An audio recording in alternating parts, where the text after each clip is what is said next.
At a billionaire gala glittering with power, an old mogul laughed as security surrounded a black woman at the entrance. "She's not on the guest list," he sneered. "Probably someone's assistant." Cameras flashed, laughter echoed. The woman said nothing, just one calm glance that froze him mid-sentence. Minutes later, his phone buzzed. The deal that built his empire, gone. Every screen in the ballroom lit up the same alert. 188 billion contract terminated. The woman he mocked wasn't seeking entry. She owned the company he was begging to save. The ballroom of the Aurora granded with chandeliers, each one dripping with light like liquid gold. Power moved through the room in tailored suits and rehearsed smiles. Every handshake carried weight, every laugh measured profit. At the center of it all stood Eleanor Voss, the 76-year-old billionaire who built half the city and behaved like she owned the rest. The night was meant to celebrate her legacy, the renewal of a $1.8 billion partnership with Apex Dynamics.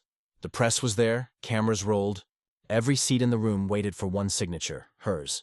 But before the speeches began, the air shifted. A woman entered quietly, composed, confident, no entourage, no noise. Her name was Dr. Naomi Carter, CEO of Apex Dynamics. She extended her hand toward Eleanor with calm professionalism. "Miss Voss," she said softly, "thank you for hosting us." Eleanor looked at the hand, but didn't move. A smirk tugged at her lips. "You're with catering?" she asked. A few guests chuckled. The cameras caught the moment. Naomi didn't flinch. "No, ma'am. I'm with Apex Dynamics." The laughter grew louder. Eleanor turned to her CFO. "She's the representative." Then louder for the room. "This is who they send now, diversity points." A hush spread through the crowd.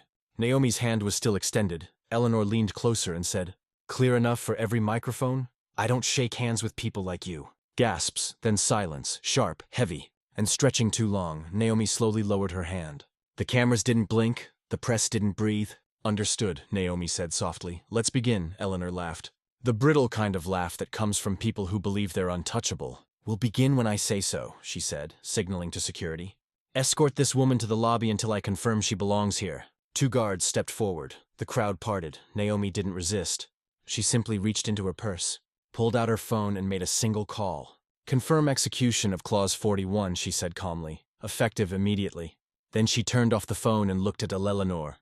"Please continue your celebration." The guards hesitated, uncertain now. Eleanor waved them off with irritation. "Let her stay," she said. "She'll want to see how power actually works." The orchestra resumed, champagne flowed, speeches began. But 10 minutes later, a tremor ran through the room. It started with a single notification sound. Then another, then dozens. Guests glanced at their phones. Frowns spread like contagion.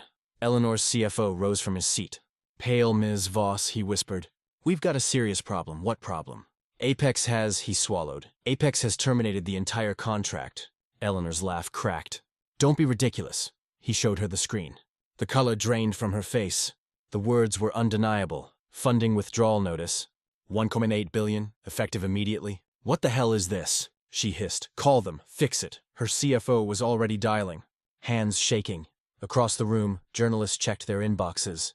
The story was breaking before the wine could dry on the tablecloth. Naomi sat silently, watching as panic spread like fire through velvet. Phones lit up, headlines flashed. Apex Dynamics withdraws 1.8 billion deal from Voss Group amid discrimination allegations. Reporters ran to the exits. Executives whispered. Investors called their lawyers. Eleanor turned toward Naomi, voice trembling now. "You can't do this." "We're partners." Naomi stood. Her tone was quiet, surgical. "You mistook partnership for privilege, please," Eleanor said, voice cracking. "Don't ruin my company over a misunderstanding." Naomi met her eyes. "A misunderstanding is when someone forgets your name?" This was a reminder of mine. Eleanor's breathing grew uneven. "We can talk. I'll apologize publicly." Naomi shook her head. "I'm not interested in apologies. I'm interested in accountability." Cameras swarmed, microphones hovered. The audience, once full of admirers, now watched their idol crumble under the weight of her own arrogance. Naomi looked toward the press. "For transparency," she said calmly. "This clause was drafted after previous concerns about workplace bias. It allows immediate contract termination if discriminatory conduct is verified during partnership negotiations. Tonight, it was verified, on record, on camera, and witnessed by everyone in this room. The murmurs turned into chaos. Security rushed to hold back reporters. Eleanor stood frozen, unable to speak. Naomi gathered her folder and prepared to leave. Before she did, she paused beside Eleanor, her voice low but carrying through every microphone. You've built a fortune on disrespect, she said. Consider this your final return on investment. Then she walked toward the exit, past the stunned crowd, past the shattered cameras, and through the double doors. By midnight, the news was global.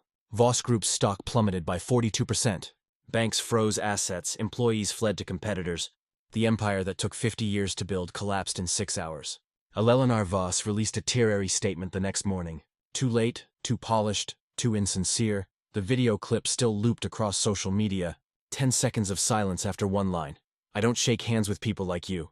By week's end, the board forced her resignation. The mansion gates closed. The same journalist who once praised her legacy now called her downfall the price of arrogance. Meanwhile, Naomi said nothing. No interviews, no comments. Just one press release from Apex Dynamics, effective immediately. $400 million will be redirected to the Carter Equity Initiative, supporting women of color founders globally. That single line became the headline. For Eleanor Voss, it was the end of an era. For everyone watching, it was the start of one. Because in a world obsessed with power, that night proved one unshakable truth. Respect isn't a gesture, it's a foundation. And when arrogance forgets that, empires collapse quietly, in the hands they refuse to shake.